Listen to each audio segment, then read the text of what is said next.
IMDb, which is known for not giving anything above like an average of a 7, is sitting at like an 8.7 on IMDb, which to them is like perfect.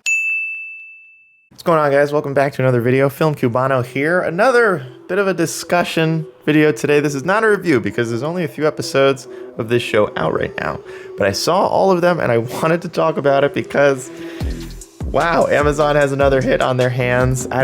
Seth Rogen, I mean, yeah, we're talking about Invincible. So Invincible is a new show that just debuted on Amazon, and it's got Steven Yeun, it's got J.K. Simmons, Sandra Oh.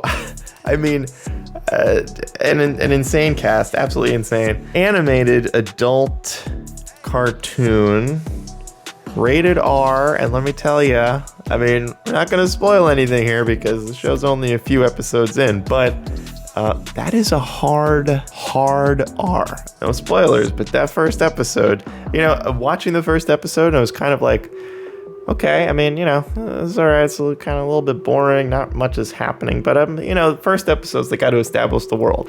And then, boy, it's a good thing the show's rated R. Main thing I wanted to talk about with this show, because like the other show that Seth Rogen was involved in, The Boys, which this one definitely is, you know, pulling from, and it's already a graphic novel similar to The Boys as well. It kind of made me think that, like, a show like this almost feels like they made The Boys for 2 years and then thought, you know, this would have been a lot easier if we had just done it animated because it could do a lot more stuff. And The Boys, they definitely do a lot with a lot of the special effects and how insane some of the powers are in the fight scenes and all that. But with Invincible, they can do whatever they want basically and go through whatever storylines they want to because it's all animated. So don't have to ask if anything's literally, you know, possible to even shoot. Really fascinating, some of the storylines they choose to go with early on. I think the other thing about this show is that I didn't really know what it was supposed to be, and I stayed away from the trailers because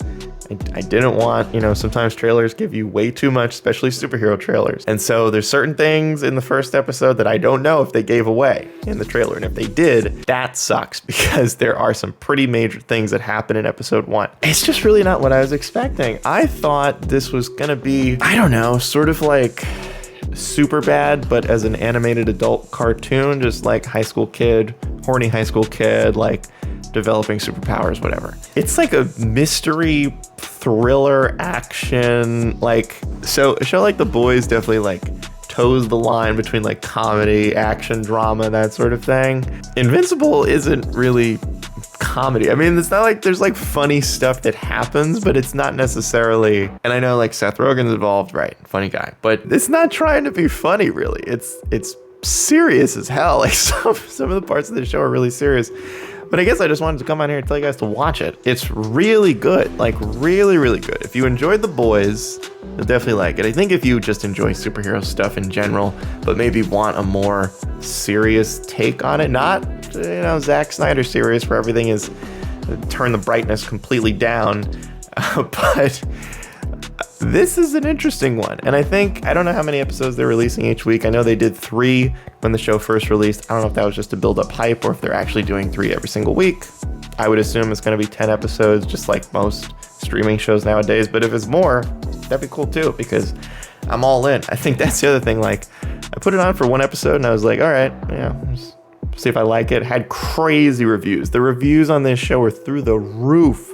IMDb, which is known for not giving anything above like an average of a 7, sitting at like an 8.7 on IMDb, which to them is like perfect. I mean, if you somehow crack an 8 on IMDb, I think the Dark Knight is like an 8.5. Pretty impressive. So I had to watch it and like totally worth it. This is, I don't know, if you've seen Young Justice, it almost felt like parts of this first episode, and I guess the first 3, pulled a lot from the first season of Young Justice, which also framed itself around this mystery aspect of the show where you don't really know where it's headed. And I loved that. I love Young Justice, big Young Justice fanboy. And so I appreciate whenever a superhero show comes along and has you not really sure where it's headed, because most of the time they're pretty predictable. Big bad guy shows up, good guys all team up, take down the bad guy. So far that hasn't happened.